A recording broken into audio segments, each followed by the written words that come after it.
Despois da excelente campaña deportivista, o que se quería nun principio conseguiuse.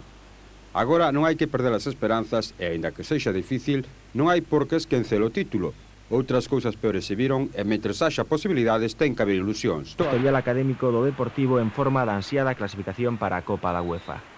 As últimas 4 leccións non alterarán a nota media do expediente deportivista, a mellor na historia da octoxenaria entidade.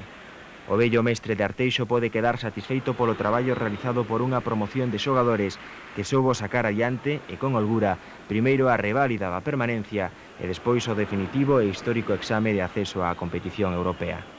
Ademais, non fixo falta, nin tan siquera, agardar a xuño. O Deportivo sacou o partido contra o Zaragoza con aprobado e raspado e volvendo a pasar polos atrancos propios de fin de curso. Nesta ocasión, o máis aplicado foi Francisco Liaño, que impartiu con acerto clases intensivas de felinas intervencións e saídas limpas aos pés do rival. O fútbol de pizarra de anteriores xornadas, alicerce da histórica clasificación, desapareceu de Riazor. Nos últimos domingos, o Deportivo non se sabe toda a lección, pero ten a sorte de que lle preguntan a parte que leva mellor preparada.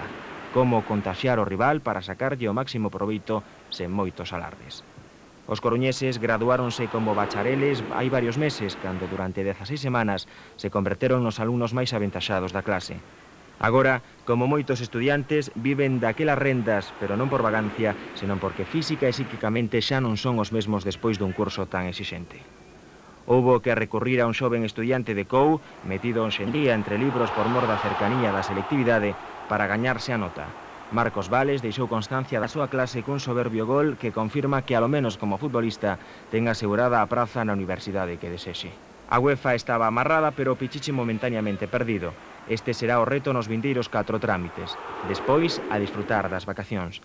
Mentres os xogadores veranén, os responsables do clube seguirán preparando o seguinte curso, no que xa están pensando como indican as ampliacións de contratos, Jukic, Claudio e Mauro Silva, e as fichases, Boro e Pedro Riesco. Será o 21, un curso no que o Deportivo buscará a licenciatura en Europa e o doutorado en España.